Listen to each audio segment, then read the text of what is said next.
Rawr. I'm angry about taxes. When did we all get this dumb? Almost only counts in horseshoes, hand grenades, and nuclear warfare. I don't see any bodies, so it doesn't count. I'm angry about taxes. I'm the chef. I want to hear one thing. Yes, chef. Come on, man. Use your brain. The Why I'm Angry podcast starts now.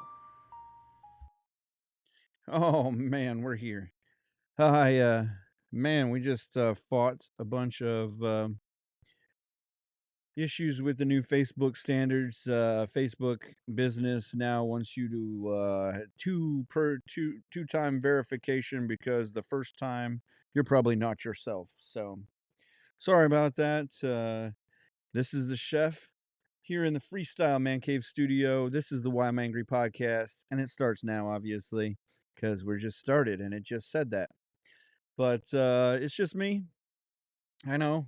If you came looking for the other better looking ones, just tune out now.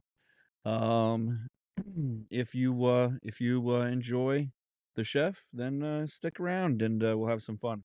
I do have the comments up, so if you do get live, if you listen to the podcast and you don't actually see us live, um, we go live on Thursday nights at 8 o'clock. Sometimes it's 8:09. Sometimes it's earlier than that. It's right around 8 o'clock normally. And so we do go live at 8:09. It is live 98% of the time, I'd say. I do a couple specials with Moggs and some other characters that we work with that we throw in from time to time when we're feeling gray, blue, or just don't want to be here. And so we we get on and we just we throw you a bone, and so we normally still go live with those. And then Friday mornings at 5:30 we release a added version. The added version basically just has 2 or 3 ads at certain increments in the podcast. Not to worry, we try not to give you too much, but we do need to pay for this thing. If you want a non-added version right now, you can go to whyimangry.com, subscribe, use a promo code, which I have here for you. Use a promo code called New Year Patriot. You get 75% off. 75% off of $5 is like $1.25. And it's a lifetime subscription for $1.25 a month. You can have, we'll shoot you a monthly newsletter, and then also you'll get the podcast ad free.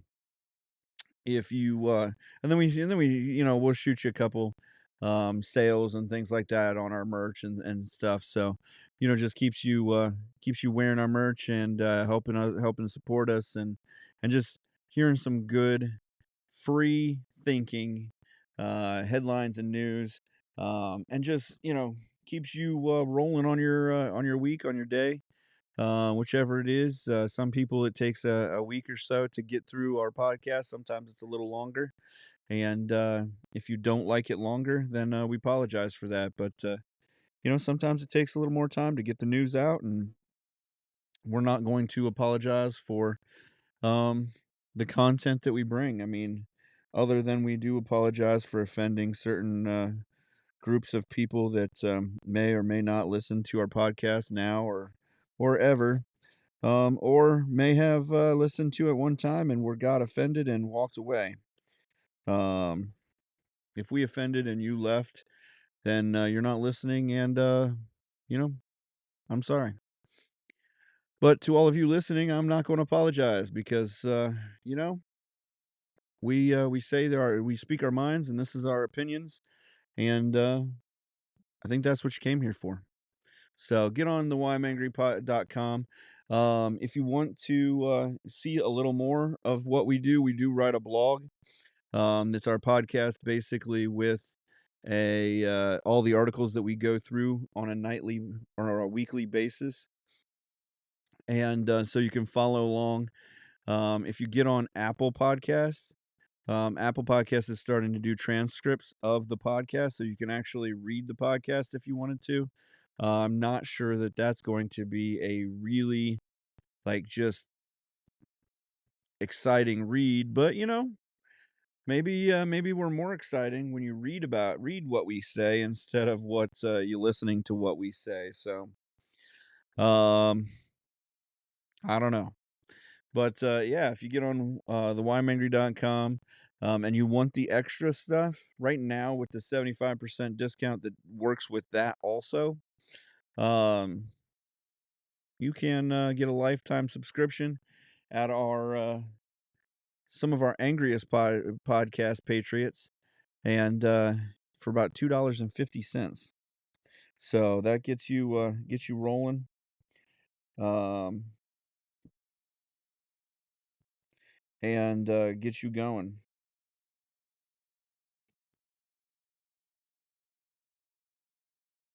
So that's if you want to keep those things going, keep us rolling on the podcast.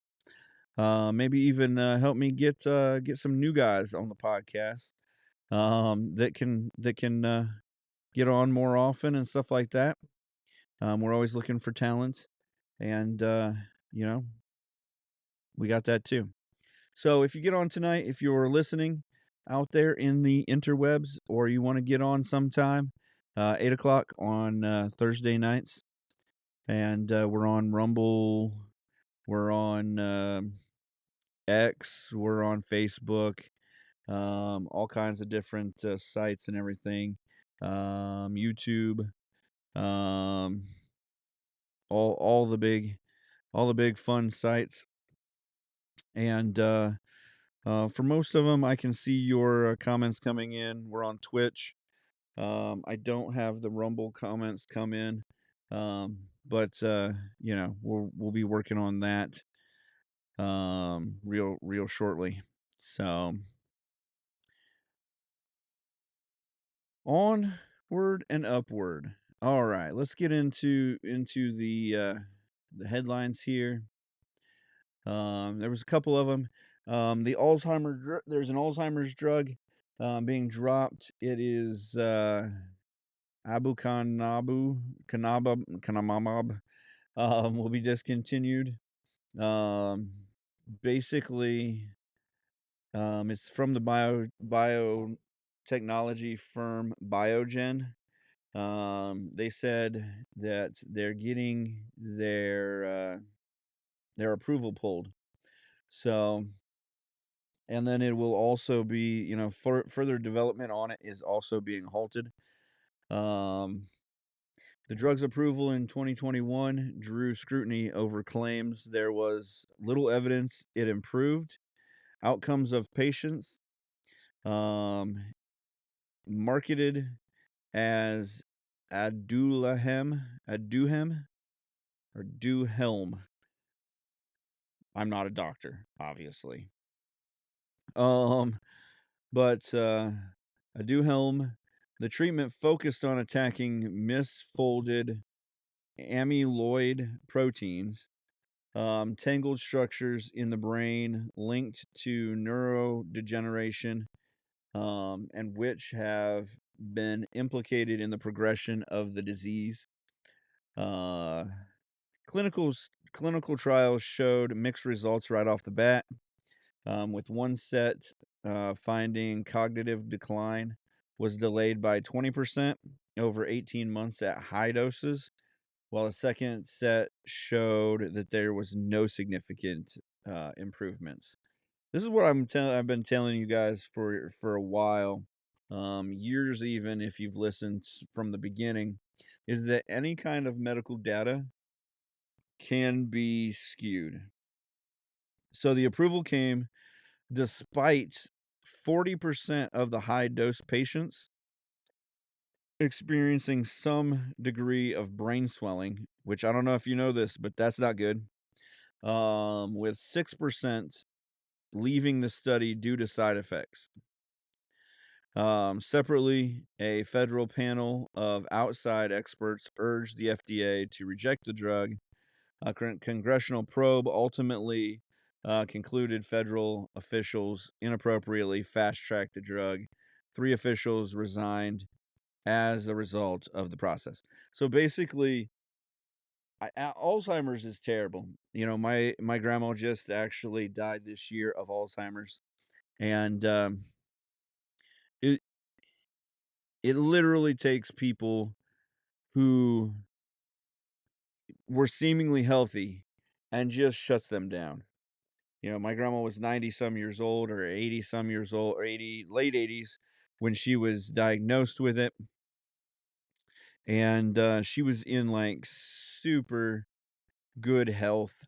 They said her heart was the heart of a 50-year-old, and that she was, you know, just and we thought for a little while that she was just, you know, she just was kind of in a depression with my grandpa dying and stuff like that a few years before, and then found that, you know, it was early stages of dementia, and then that she was, you know, that over the last couple years, they diagnosed her with Alzheimer's, and you know, it just at the very end. I mean, there were days, like my mom would say, there were days that she could go in and she would know her name, and there were days that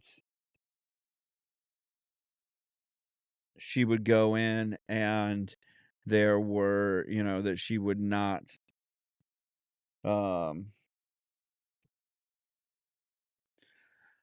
she wouldn't know who she, you know, who was around or where she was, or, you know, she would have issues with differentiating my mom from her sister, and things like that. Just, I mean, you've heard the stories, and we've all kind of laughed about people who have been kind of in this dementia style, um you know, just this, you know, not knowing what's going on, and the stories of them asking or telling, you know, my grandma told us about a lady who had been stealing from the food area, and how she had been like, you know, just, you know, how she was, you know, sleeping around and all, you know, and like, and just this imagination of a story, and you know, we just, you know, we all kind of, you know, laughed about the story, but at the same time, you know, wondering, you know, where that story came from, and you know, but just not knowing exactly, you know, what's going on in her brain. And so, you know, I can see where, you know, you want to find the cure, and you want to find the the things that, you know, you want people to be better of this, because like I said, this is, you know, this is a pretty terrible thing. And so having, you know, having that, you know, we want to get those things as quick as possible to people, and if they can help them, then we, you know, then we've helped some people with it. But um I mean, there are a few drugs coming out over the next couple years that I've been watching, and you know, we there are some promising developments. Now, this isn't one of them. Um, this is one of those ones that they kind of took whatever they, you know, whatever they wanted to see in the findings, and they turned it into positive findings. Um, so,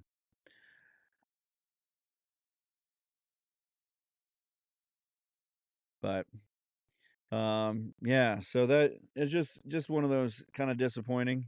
that obviously there is no cure, um, and it's a kind of an end of life, disease. So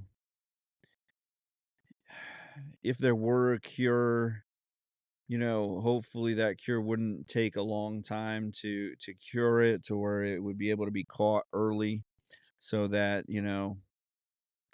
maybe you only saw the first stages of dementia, and that would be able to you'd be able to cure that and live 5 or 6 more years without the debilitating um portion of the disease and the loss of memory and stuff like that. So I mean, luckily for the person who has it, and this is a very, very fine silver lining, is that after some time, they're not there really. They're just mentally, they're just going through the motions, and physically, their body is deteriorating at a high rate, and luckily they're mentally not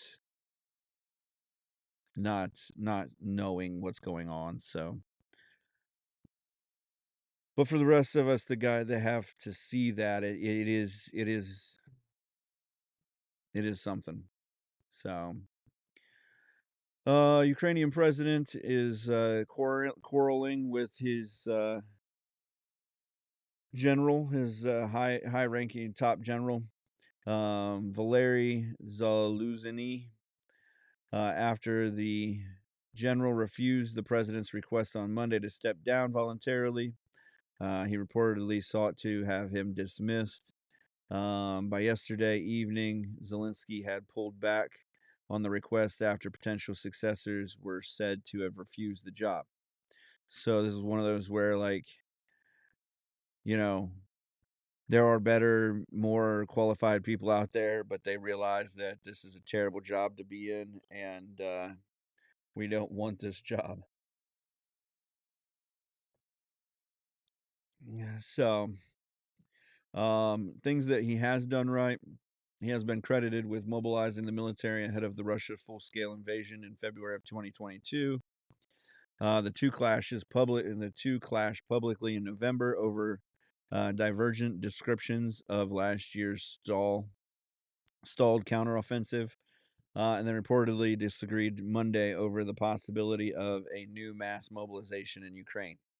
Basically, right now, Ukraine and Russia, they're both super depleted on their ammunitions. They weren't ready for a full-scale multi-year war, which this whole, like, all of these disarmament agreements have weakened a lot of world powers, US, to be one of them, England, or the UK, the European Union. Any of those countries have all signed this disarmament program. But you know who hasn't signed disarmament programs? Palestine, um, Hamas, Hezbollah, the Houthis, Iran, any of these countries that just don't care about that carry a belief system that is just to destroy anyone that doesn't believe what you believe. And for that, um, if you disarm, if you like, even if you want to say, oh, we're responsibly disarming so that the world can be a safer place, is the world really a safer place, or is it just the fact that you're not going to be the one blowing it up? So, Universal Music Group is fighting back against TikTok. They've announced that they will no longer be licensing the music to social video platform TikTok. Now, I love the headlines here, because the headlines also are like, they're fighting them. They're giving them the business. Because it's TikTok, they want to. No, they are not fighting TikTok because it's TikTok. The news comes as TikTok and UMG, Universal Music Group, um, which UMG commands a third of the global music, comes as TikTok. Yeah, commands a third of the global music market, failed to reach new terms on music licensing agreements after their previous contract expired yesterday. So their contract just expired. This is just a contract dispute. This isn't like any kind of like, we're fighting against China. We don't want your Chinese crap here anymore or anything like that. We want you to give us, we want you to stop being communist or any, this isn't a moral high ground stand. This isn't a, we're standing for anything. This is just the fact that their contract is no longer valid. So basically, the concerns over the infringement and the safety issue, UMG claimed that TikTok, which accounts for roughly 1% of its revenue, um, presents a new deal worth less than the previous one and lower than fair market value. Which you would think, if TikTok, being as big as it is, would continue to be able to give them a higher revenue share, or would give them a revenue share based a higher revenue share based on the fact that they are they're as big, they're growing, and all of that stuff. Um, so I can see where, like, as a businessman, as a business person, that if you're not getting, if you're getting a 1%, you know, you it's just business. Um, so TikTok's approach to AI generated music. They also claiming that TikTok's approach to AI generated music would dilute royalties for human artists and songwriters. Um, there's a letter that UMG wrote. Roughly 60% of TikTok's content features music, helping to drive discoverability and sometimes pushing songs to the top of the charts. Without a deal in place, TikTok will be forced to pull roughly 4 million songs. That's how many songs UMG carries, um, from its platform, and users will no longer be able to use those songs. I mean, they carry people like, like Taylor Swift, Drake, Adele. Um, I mean, it's just it's everybody. Like they carry a huge amount of content, and they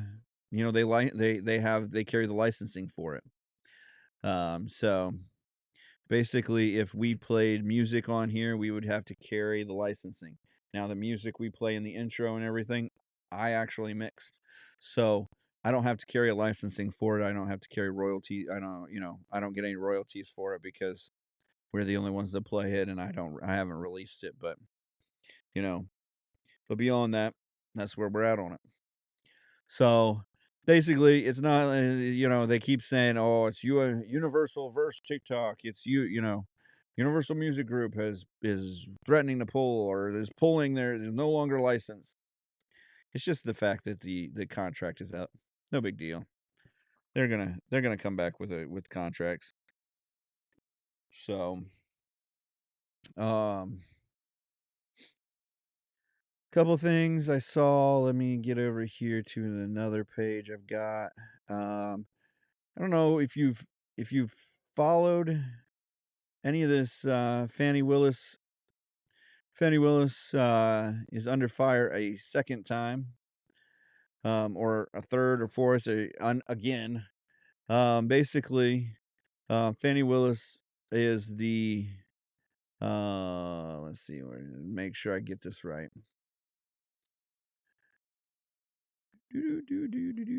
She's the district attorney for the Georgia area.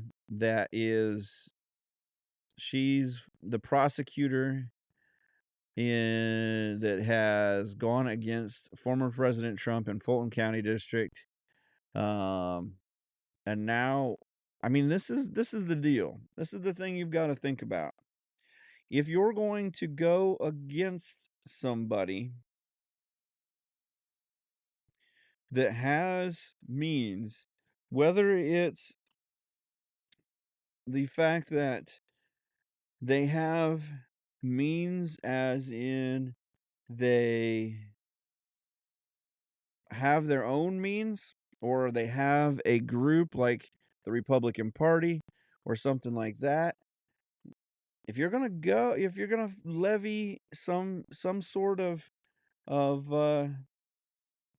fight against somebody, then you better be squared away, especially in this day and age where they're bringing back videos and things from years and years ago. So, but I don't know how you bring you you don't you spend your advertising or your campaign dollars on yourself, which there's plenty of laws against that. And then you go, "Oh, this guy, we hate this guy, blah blah blah. We're going to bring federal charges of RICO," which is the basically RICO charges are the act of the act of trying to commit a crime, and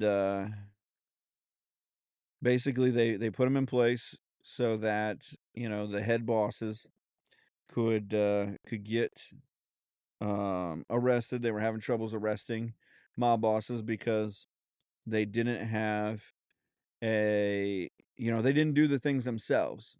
So it was a conspiracy to commit a crime. And so, so you bring these RICO charges, which is a grade charge anyway, because it's like if you knew, if someone said, "Oh, I think I'm going to commit bank robbery," and you knew about it,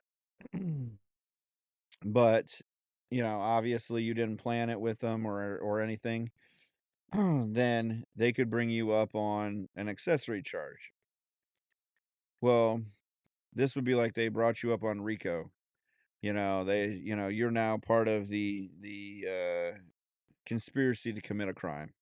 So, I mean, this is not what they did with the mob bosses. The mob bosses were actually we're actually working on committing crimes and stuff like that. And I understand, we had to do something, but at the same time, um, so anyways, this Fannie Willis, which is a great name, Fannie Willis, is now in getting facing some heat on another possible scandal. Not just that she spent a lot of her campaign dollars on, herself, and that her husband or lovers, business associates paid for most of her campaign, and then she gave them very lucrative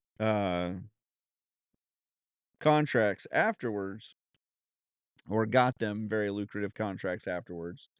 This is now that she is in trouble for she fired the whistleblower. So the person which honestly at this point, who cares? Fire the whistleblower, because you're going down for charges of most likely you're going down for campaign financing issues, which probably don't hold a ton of jail time, but at least hold a civil penalty, which would cost you some money and probably your position. But you know, might as well have fired him. He didn't do you any good anyway. He probably wasn't even helping you. So yeah, it's just one of the. I mean, and you don't, you, I don't know that, like, I don't watch a lot of CNN or anything, but I don't know that I've seen it on any of those higher up media situations going on. So, um, you know, so this was a good one. DC Attorney General says district cannot prosecute or arrest away its out of crime pandemic. It's way out of the crime pandemic.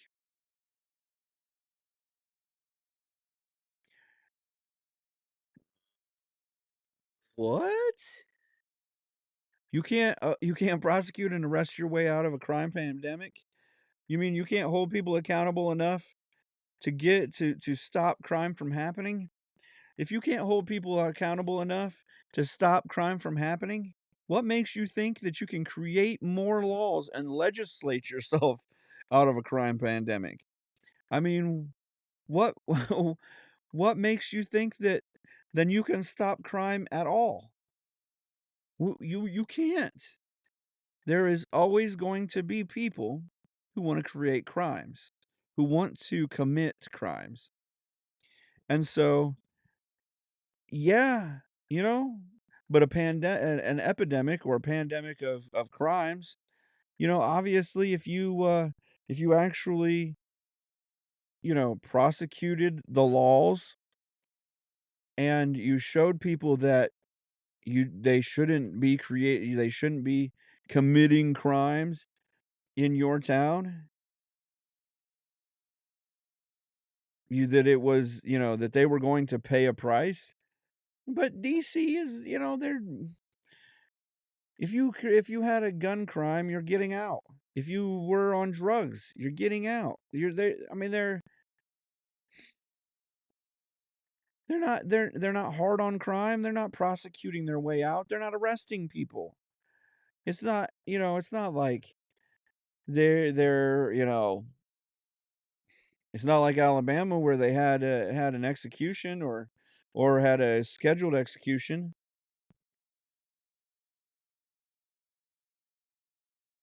I can't arrest or prosecute my way out of a crime wave.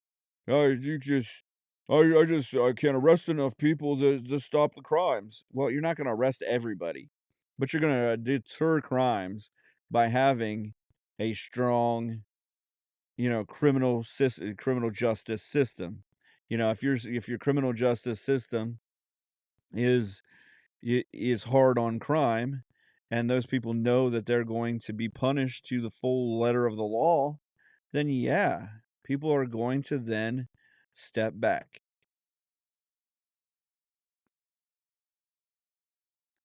on this same on this same run, San Francisco Walgreens are locking up $1.99 packs of gum. Gavin Newsom claims that Target clerk blamed him for the California retail theft. So, but it is his fault because he said, "Oh, well, we're only going to go after the heaviest criminals." Well, retail theft isn't the heaviest crime. So if you tell people that you're not going to, prosecute them or you're not going to, you know, make it a priority to arrest those people who commit crimes against your other people, like you're not protecting your citizens and you're not protecting your law abiding citizens. So why are the law abiding citizens wanting to continue to be law abiding? Because there's no protection. So you might as well make it, a martial law state and just allow looters and rioters to go out and, and see how things go. Just roll them dice. So,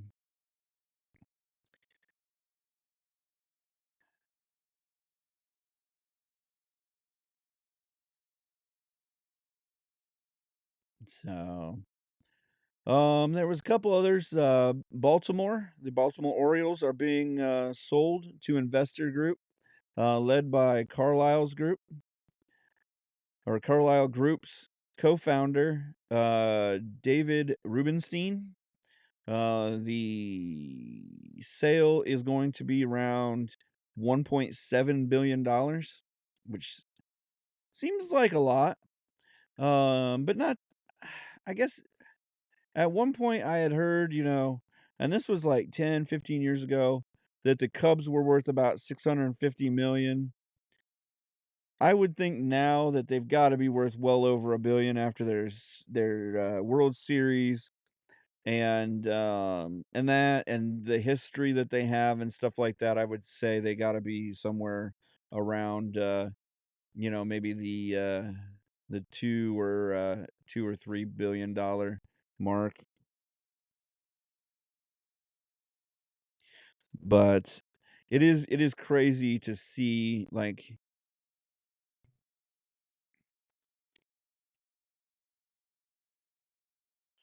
that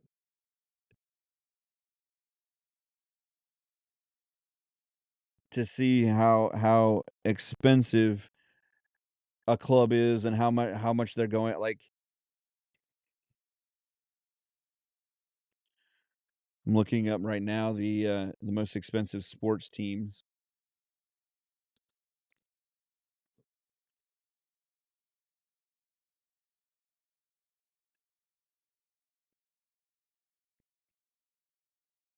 So obviously the NFL has a high is expensive is has high expensive teams. Dallas is considered one of the most expensive teams at $9 billion. The Yankees at 7.1. The Warriors at 7 billion. The Patriots at 7.0 billion. So 7 billion. I like how this one. That's not even. Never mind. World's top 50 is there. We go.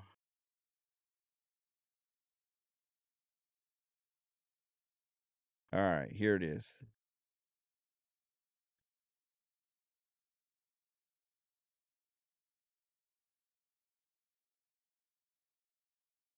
Maybe, maybe not.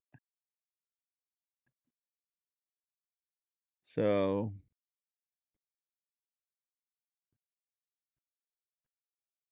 nope, nope, nope. Okay. So the most valuable teams by league breakdown. You've got the NFL has by far the most valuable teams. And then you got NBA, MLB. Those three are the tops, and then you've got your English Premier League teams. You've got your La Liga teams, F1 racing, and then you've got the Bundesliga and League One from France. So I wish it would just give me the teams. All right, so top team on this is still Dallas, New York Yankees, Golden State, Patriots, and then the number 5 is Los Angeles Rams. Number 6 is the New York Giants at 6.8. The Chicago Bears is at 6.3. Las Vegas Raiders 6.2, which they just sold, so I'm not real surprised about that. Um,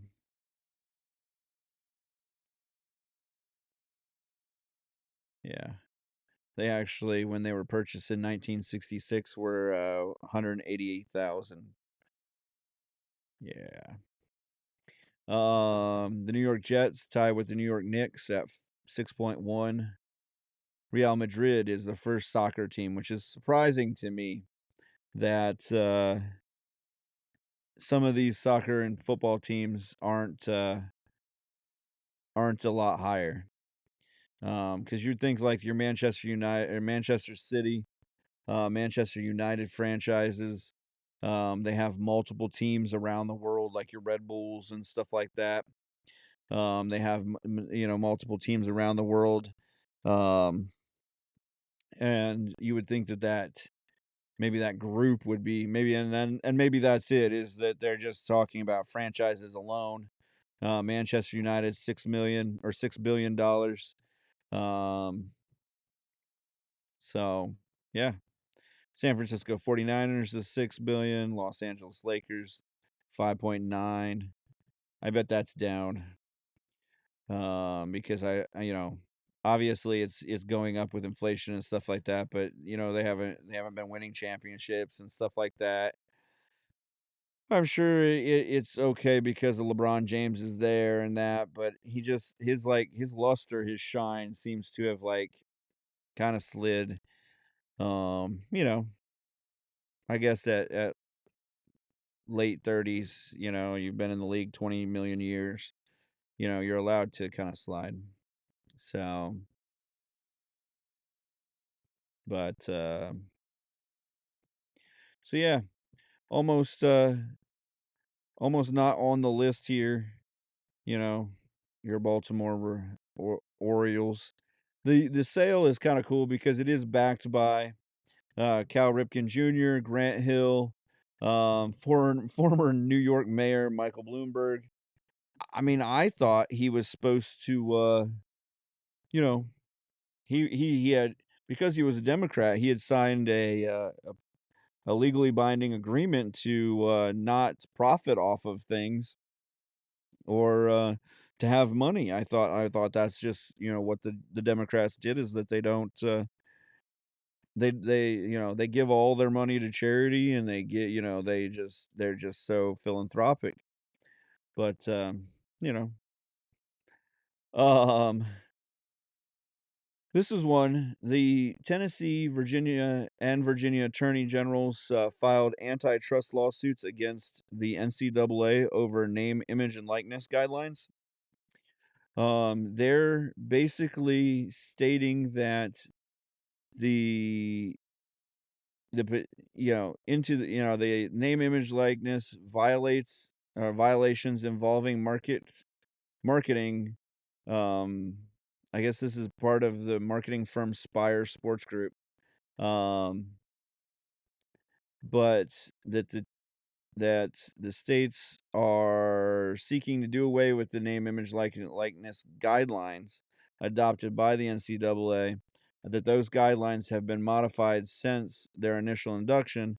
The suit alleges that the NCAA has violated antitrust laws by denying athletes their ability to earn full compensation for their names.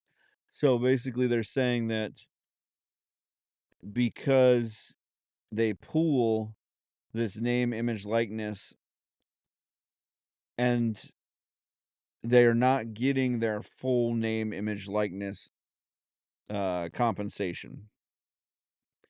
And so, with that, the NCAA has violated antitrust laws, which I don't know that I understand how they've violated antitrust laws by not giving them their full compensation, seeing that they're supposed to be amateur players and not be getting compensation for their playing.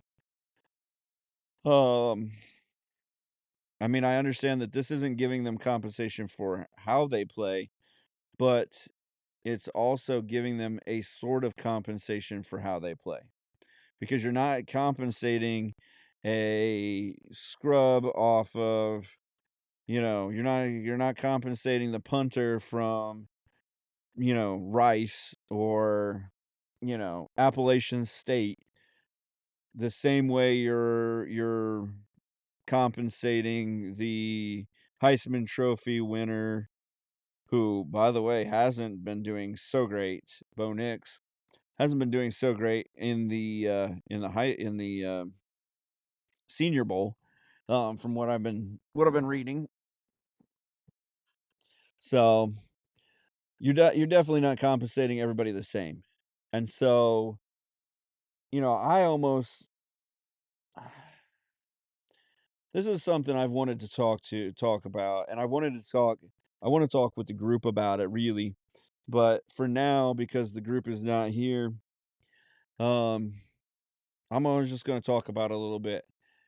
The name, image, likeness is killing college sports, and it's not it's not for the reasons you think it is. It's for the reasons that you know I saw from the beginning. Is that for one, you have a ton of kids who are not playing in the bowl games. and that's fine. I understand. It's a business.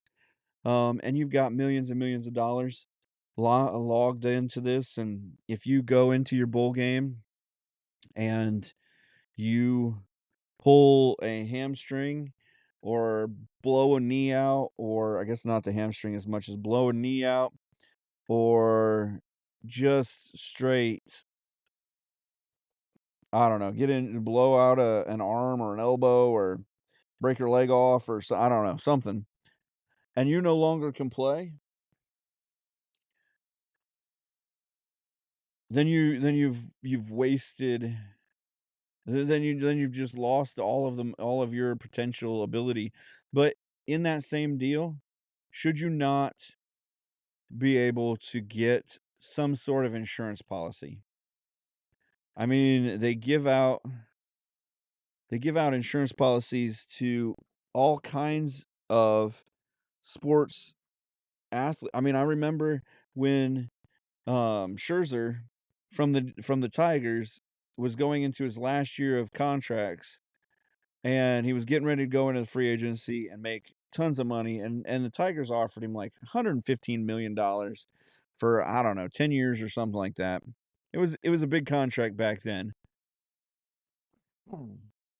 And offered him like all this money to sign the year before, and instead he doesn't. He takes out a insurance policy for, I don't know, 100, maybe it was 115 million, and that he wasn't going that he that if he blew his arm out or something like that, then he would, be able to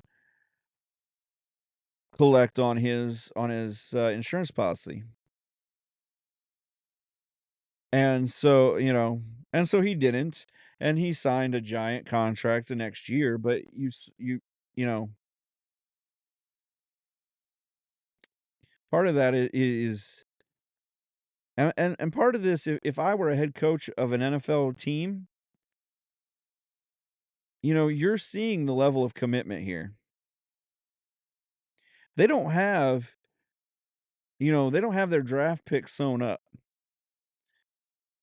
And maybe they're happy with where they're getting drafted. Maybe you got guys like that aren't going to hurt their draft abilities. Maybe they're going to go to the Senior Bowl. Maybe you're going to see them again, or you're going to see them at the combine. And that's going to that'll definitely help. That maybe that'll help them. But there's nothing like you know being being the man at a bowl game. To boost you up, to make you look better, to help you get where you're going in the NFL. I mean, there's just, at the same point, people like Panics for Washington that didn't do as well in his bowl game. That didn't help him any. And at one point, I think he was a early first rounder, maybe, but he's got I also don't know whether he was a early first rounder because I had heard reports and stuff like that, but I don't know because of the injury issues he's had, and he's a little older. So I think the name, image, likeness, to get into the real bolts of it is, I mean, Ohio State, and not because I'm not an Ohio State fan, obviously, but Ohio State offered um, Har- Harrison Jr. like all of this money, like almost enough money that he rethought going into the draft into the first round this year.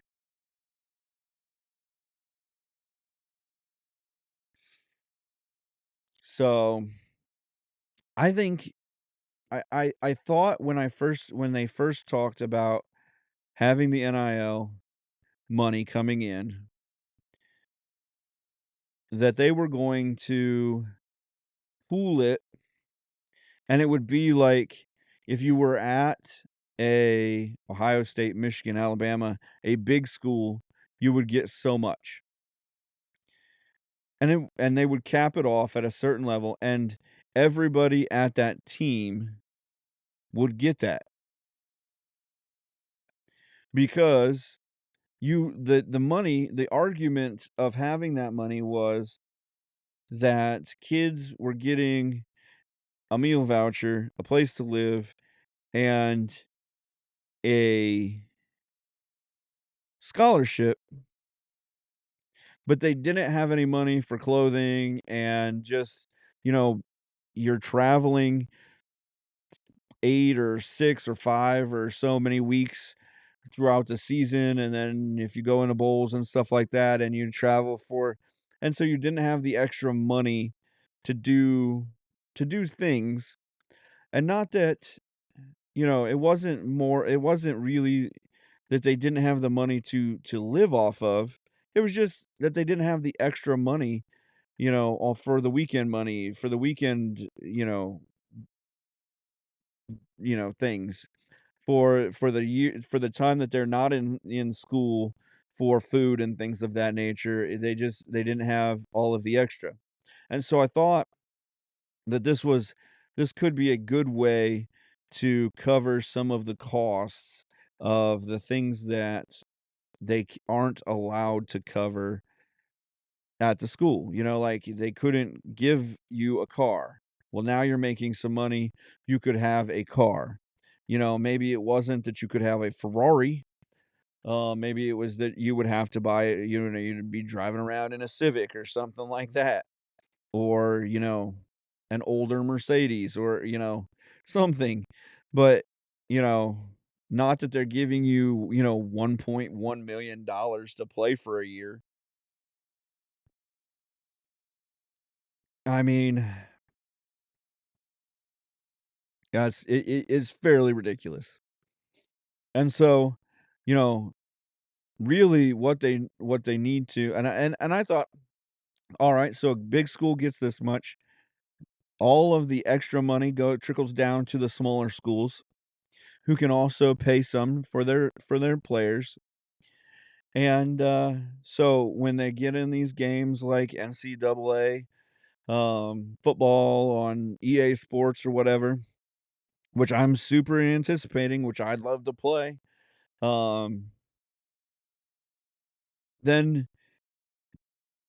those guys are getting paid for their name and image and likeness. And so then they get some money for, eating out and things of that nature, maybe buying some tennis shoes to walk into the stadium with, or whatever, not that they're getting paid millions or even hundreds of thousands, but they're getting paid, you know, something so that they can spend some money around town.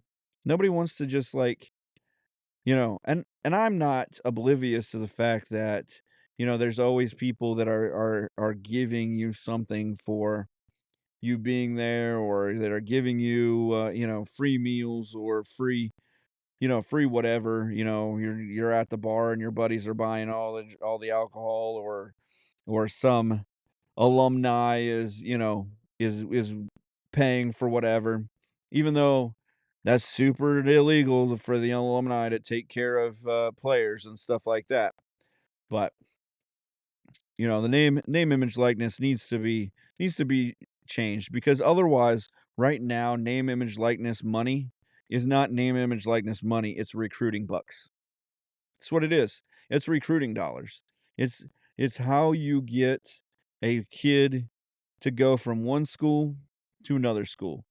Hey, we're going to pay you $1 million and you can start. It used to be, we're going to give you a starting position. And that was enough. That, we're going to give you national attention because we're a bigger school. But now we're going to give you national attention and we can pay you X, Y, and Z.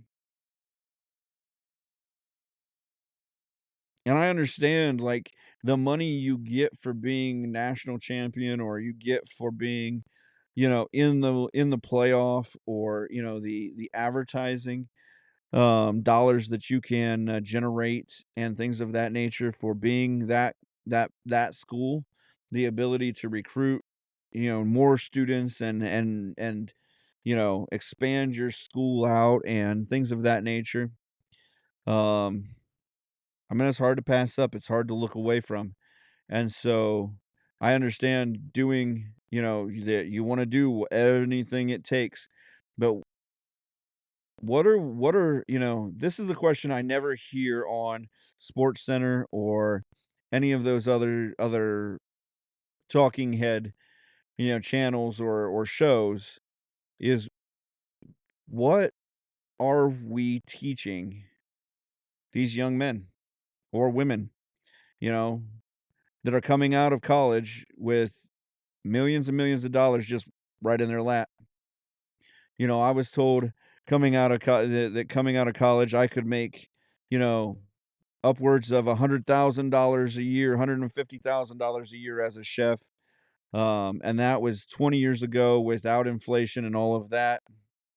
And, you know, obviously there were lawsuits and involved and things that came into play that they were lying to us, knowing that we would come out of school, we would go into the trenches, we would peel a ton of potatoes, cook a ton of pasta, bag a lot of, portion out a lot of everything, and basically be prep cooks as we came out and just be able to move faster through the kitchen stuff because we had some kind of training. But not that there was any like major, like we're getting somewhere with it.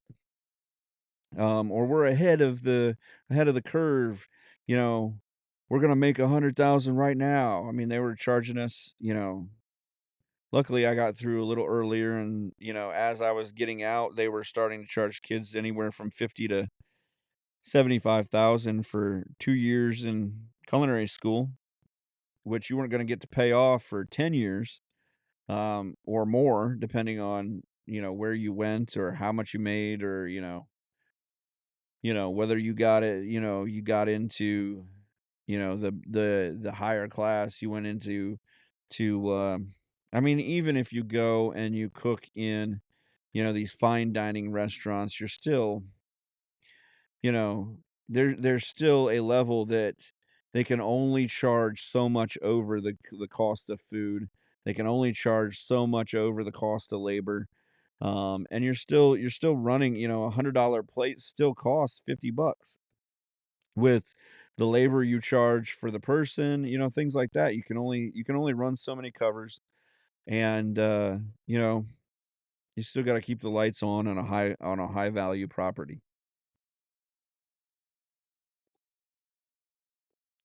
So, name, image, likeness. Back to that.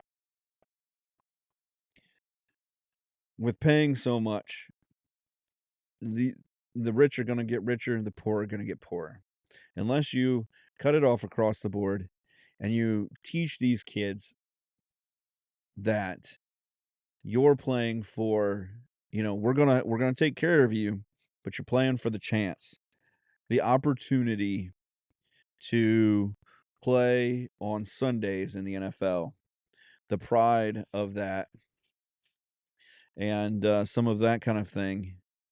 That's what made college football great is that they were playing for the opportunity. They were playing for the love of the game. They loved, there are a lot of players that don't make it to the NFL.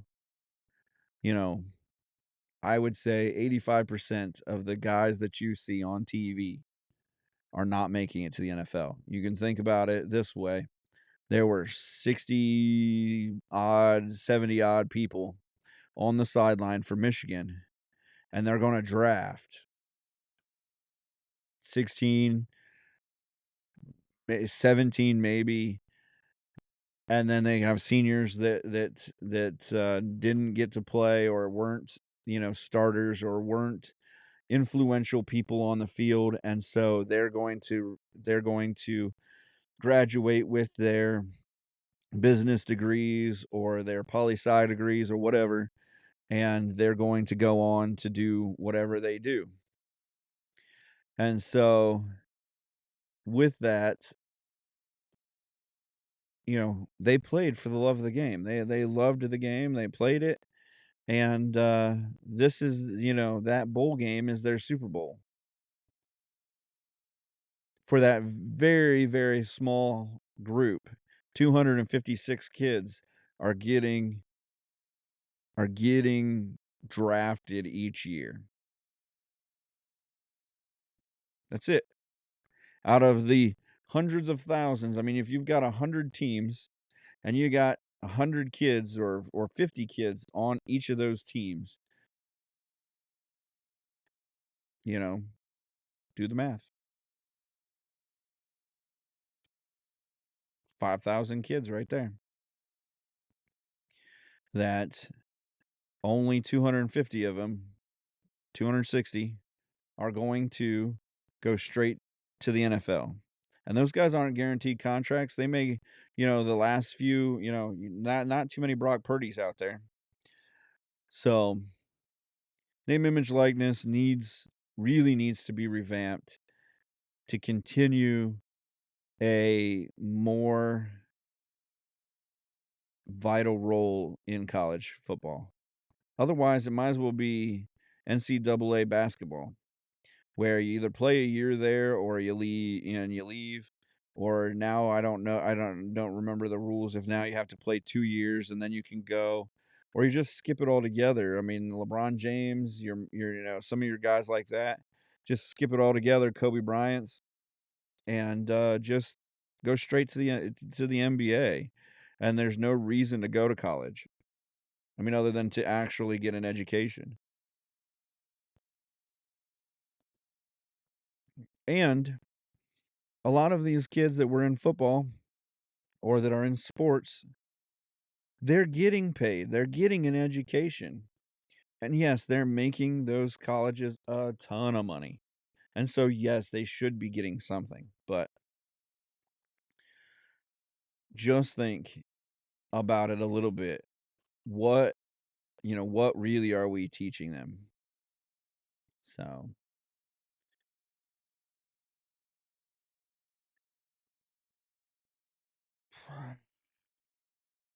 the PGA Tour gets a $3 billion investment from a consortium led by Fenway Sports Group that would provide equity to nearly 200 tour players.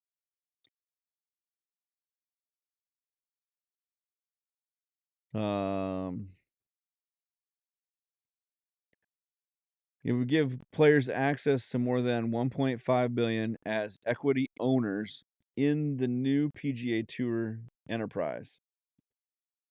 The launching of the PGA Tour enterprise with SSG as a minority partner comes 8 months after the PGA Tour signed a framework agreement with the Saudi backers of Live Golf for a commercial venture. The ultimately led to private equity groups wanting to join. So basically, the PGA Tour was like the NCAA or was like the NFL, where to join, you had to be an owner of a club or and so now that the PGA Tour has effectively become a uh, a traded commodity, a publicly owned group, because now they have investors with Live Golf commercial, Live Golf tournament. Now they're, obviously they're grabbing money.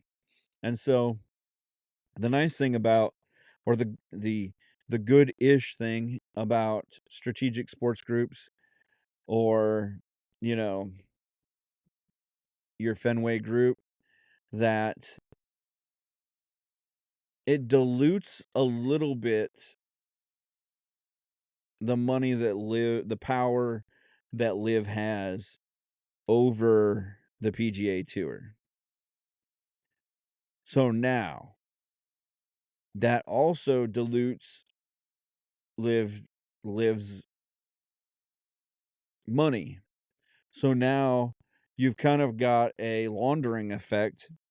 They're kind of sport washing. I've heard them say they're sport washing. They're giving themselves a better reputation through buying sports teams and buying into different ventures like that, so that you don't see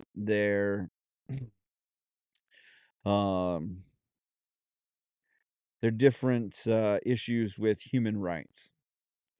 So, I mean, I don't know, well, if you guys have been educating yourselves or anything, or doing some free thinking, but I mean, look into their human rights reputation. They don't treat women well.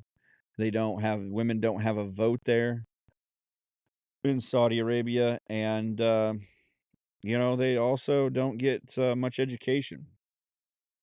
They also are not, you know, not allowed to, play sports unless they go out of the country to, your countries that have professional leagues and stuff like that. And they also are not, they're not real, LGBT friendly. Um, so that is the one thing. If you're going to get in and get going on it, I mean, it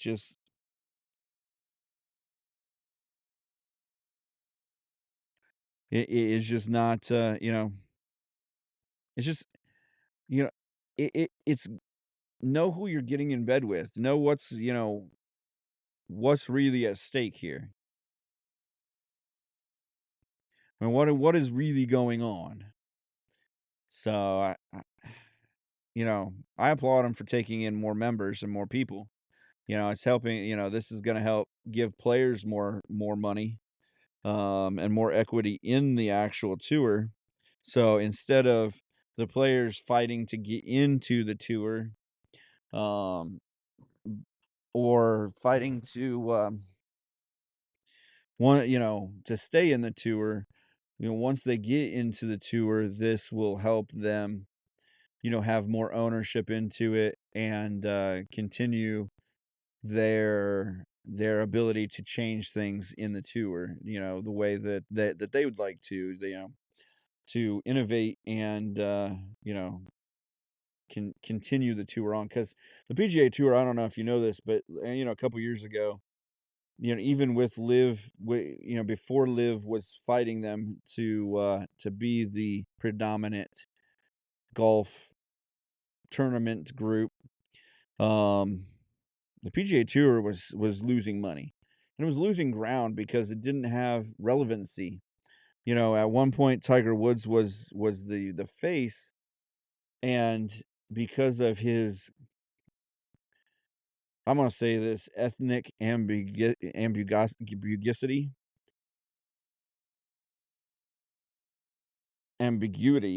That's it, ambiguity.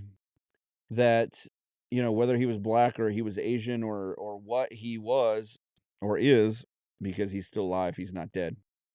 But anyway, because you could see him, and you could basically be, oh, we're Tiger Woods fans, and you could, you know I guess, just kind of, be part of that group. That there, it was cool to be part of the, PGA Tour. It was cool to go to these events and stuff, and now, there's a lot more um parity at the top. It's one thing when, when you've got the greatest of all time, or you've got one of the greats, and they're just slaying it, and you've got headline after headline after headline of how great they are.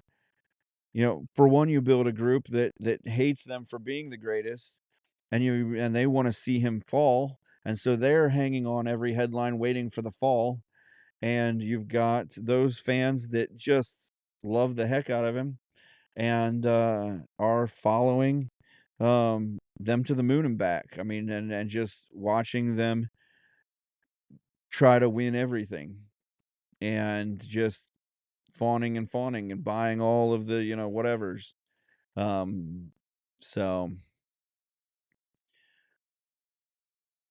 probably a good thing for the PGA Tour to diversify their holdings, since you never know when the Saudi Arabian group just says, we're out of money, or we're not, um, we're not backing you because of your stance on blah blah blah. So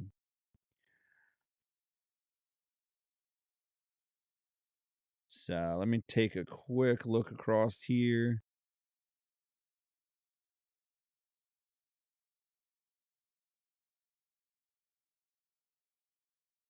Um, did you guys see the Kansas City Chiefs? They had a fan watch party where three of their friends at this watch party ended up dead, frozen in the backyard.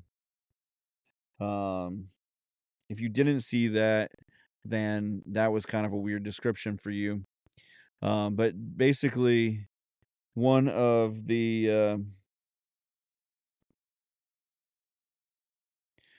one of the there was obviously watch parties everywhere and stuff like that. There's a group of guys got together, and all of a sudden, guy doesn't come home from it, and fiance starts worrying about him. Couple other family members they start looking for him. Next morning they call the guy, they knock on his door, all of this good stuff, and then 2 days later, they call the police. They're trying to find these guys. I mean, it's not his wife. He's you know it's his fiance. So who knows? She may not maybe they don't live together. I don't know the full story on their status. But she breaks that into the house somehow, and finds a man dead on the back porch, and then the police come, find her fiance dead in the backyard, and another guy also. And the guy that owns the house has been out for 2 days. I mean, he's just so.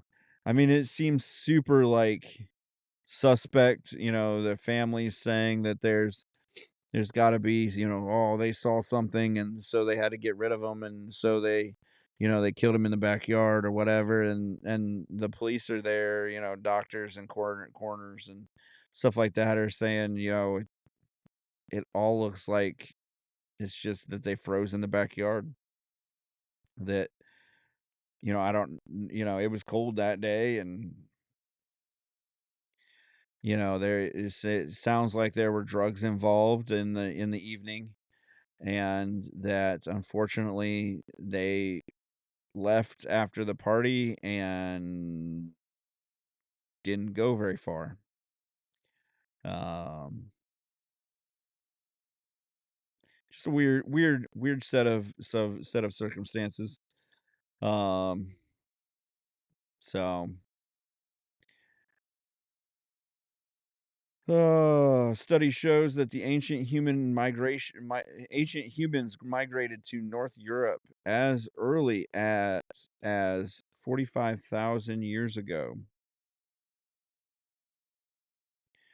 So influx may mean that the Neanderthals may have been Neanderthals to extinction. So, yeah. Researchers make key steps towards enabling the body to regrow heart valves, offering a potential alternative to invasive replacement surgeries. Approach relies on a biodegradable scaffolding that promotes cell growth. So, I mean, we've talked about pigs' hearts and pigs' kidneys, and they've been bioengineering pigs to not have the sugars.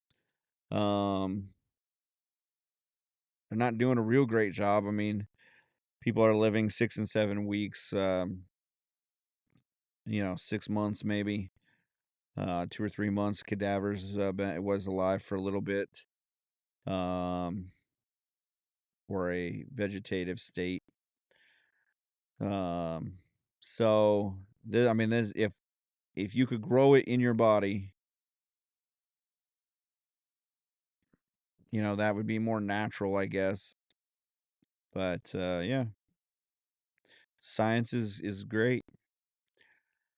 Sea otters play a critical role in preventing erosion of coastal estuaries by preying on crabs, which otherwise consume vegetation and destabilize soil.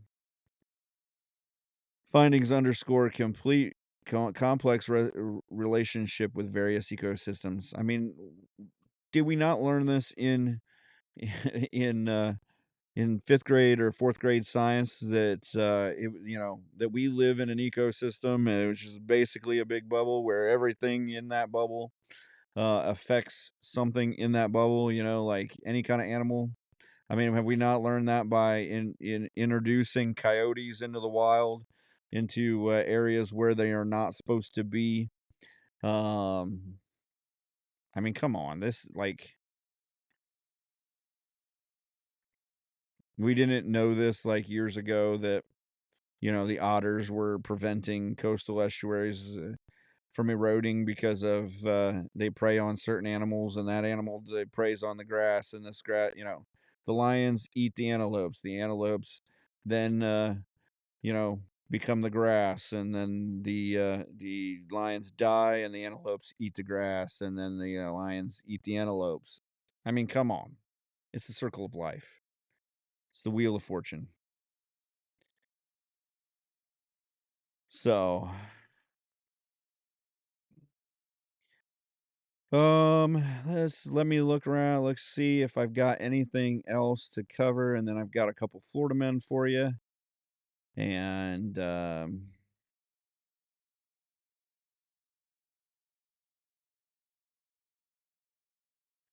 I like this one. Germany's former top neo-Nazi hunter now being monitored as extremist. Hans Georg Mason, who until 5 years ago was responsible for protecting Germany against violent and extremist threats to its democracy, is himself now being monitored by security agencies he ran after becoming a hero to the right for his commentary about the dangers of mass immigration to Germany, which anyone should be watching the mass immigration to Germany. I mean, Germany has almost become an Islamic state because of it. And it was funny because when I was in Germany visiting for Christmas time, they were having Muslim and Islamic or Muslim protests against, they had Jesus on a cross and they were burning our, stuff across, and they just like, they were having protests. But what people don't know is, you've got hundreds of thousands of Muslims moving into Germany because Germany needs a workforce, because Germany went woke years and years ago and started to implement these um, anti-population legislations and stuff. And now they are a declining population. And as a country, as a civilization, dynasty, or whatever you want to call it, when your population starts declining, then you either have to boost your population somehow to get your workforce, because the as the population is declining, you still have that older generation that's still consuming whatever.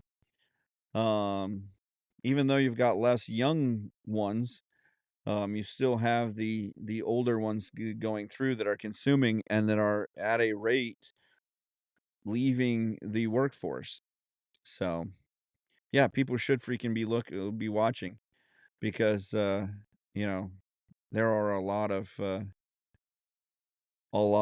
Muslims and of that nature j- just migrating in. So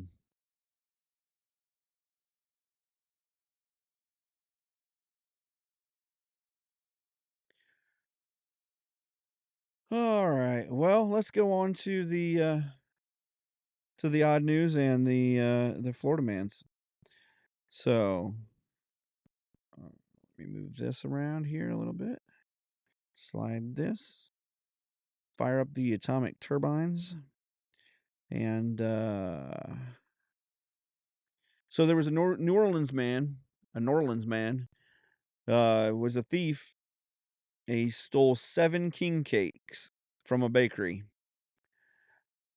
So he broke into this bakery, grabbed a handful of cash out of the register, a case of vodka, and 7 king cakes.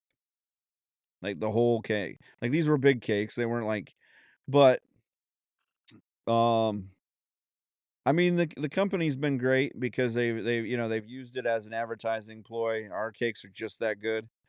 Come and get one from yourself while we're open, obviously. Type deal. And so it's been funny that way. But I mean the guy was opportunistic. He's like, "Look, there's a case of vodka," which they spritz on a lot of the pastries and things of that nature. So I'm sure that's why they had a case of vodka sitting around. Um, and then I guess somebody posted on theirs that they were holding the 7 babies hostage because they put the babies in the king cakes, which has always been weird to me. Like, why are we baking babies into a king cake? But whatever. So yeah, 7 king cakes, 7 babies, all been stolen. Um, Circus went up in flames. Camels and zebras, flames, oh my.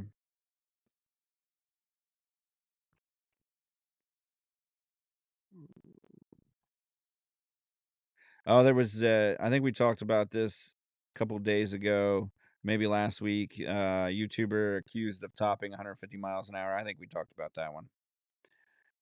If we didn't, look it up. All right.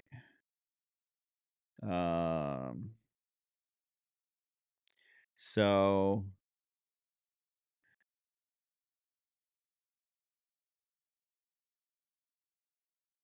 let's look here.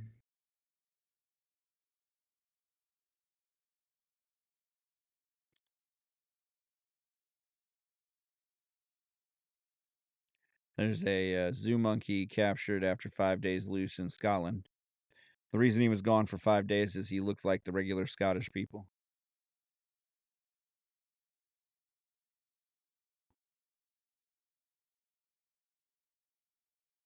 All right, well, I'm not really seeing a ton off of that one. So, Florida man, it is. Um, so I'm on this site, and the top 5 Florida mans.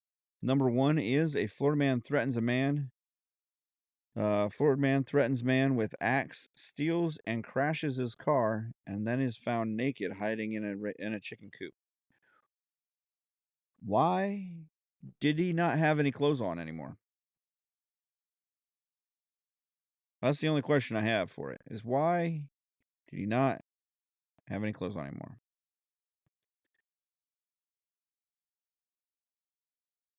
The other ones involve naked Florida man's driving. A Florida woman who stole from Walmart plans to apply for a job at Walmart. I mean, you like the stuff, obviously. Might as well let Walmart steal from you. Florida man robs a pizza delivery man. Florida man robs a bank, covers himself in feces trying to escape custody. Like, they don't understand they got gloves on? I mean, come on, man. Florida man arrested for pooping on a possum in public. Now I want to know, was he arrested for public indecency, or there is some weird law about possums?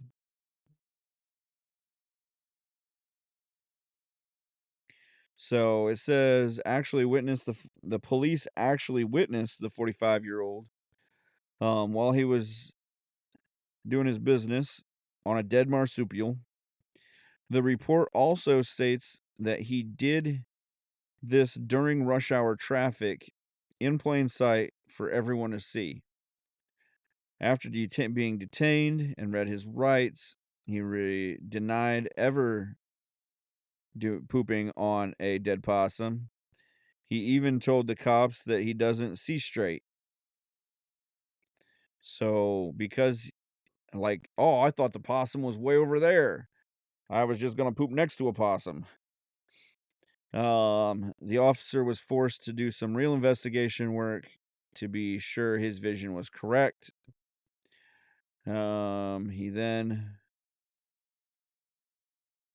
He went to and observed the dead creature for himself. It then jumped up and ran away because it was just playing possum. Basically, he's being charged for a misdemeanor of exposure of sexual organs and is booked in jail on a $150 bond. I mean, I'm pretty sure this guy's got to be a flight risk or something. So,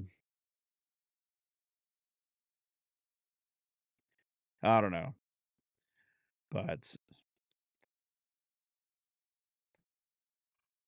so I did see one last thing, and I forgot this one as I was looking. So there's a commercial out right now. And this will be the final finish. The final countdown. Um, but I was looking, and I wasn't even looking. I just happened to see a commercial on the other day. I think my wife was watching Project Runway or something, old reruns or something like that. And Instagram came out with a commercial saying that they are advocating with Congress to create because of their responsibility to minors under 16, that they're advocating to Congress on behalf of kids or youth, and that anyone under 16 should have to have parental consent to download apps of any kind. That they should know what apps their kids are engaging in, which then brought up the conversation with my wife, and I think even she brought this up, that how is Instagram going to advocate for parental rights on apps that you can download, but then advocate also for the child's right to mutilate themselves with a transgender treatment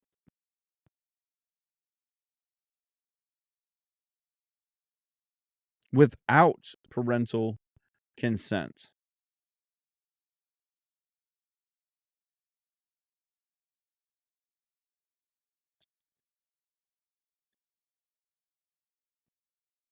Yeah, we're feeling pretty responsible at helping our young kids, because We want them to feel safe in their environment.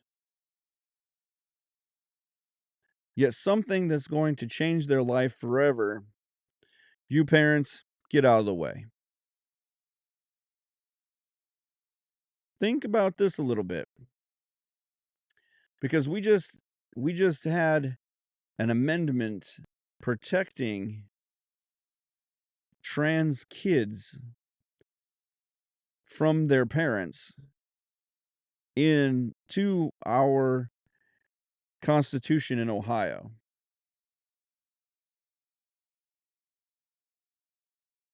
Yet we're going to say kids can change their sex, they can change their bodies, they can have these hormones and surgeries and all of this that are not reversible. Not a vasectomy. That's not a snip and a snap, and we can snip and snap it back together, or we can do whatever. We can't. We turn it inside out and we turn it back out. It's not a T-shirt. But let's be responsible for our youth and make sure that that their parents know what they're downloading on their phones. Yep. I think that's what I learned today. Remember, 5 and 1-star reviews get you in the drawing for a T-shirt. At the moment, we're kind of lax on our 5 and 1-star reviews. So, if you're the only one in the drawing for the T-shirt, obviously you're getting a T-shirt. So get on there and give us a 5-star review if you love us. We appreciate it. If you really hate us, on the way out, give us a 1-star review. That works too. But make sure that it's funny and that we at least get a laugh as you go. So get on, get us a review. The ways you can support us for free is to share the podcast wherever you have podcasting. Share it on your social medias. Invite. There's a new invite button on Facebook in that, and you can invite all your friends. That would help us out. And as we build this thing, we'll have to ask for money less because we'll have more advertising dollars coming in. But at this point, it's a few pennies, few cents every time you download and listen, and we're so glad you do. But yeah. Remember to follow, like, and share the Why I'm Angry podcast across all social media platforms and anywhere you get your podcasts. The Why I'm Angry podcast ends now.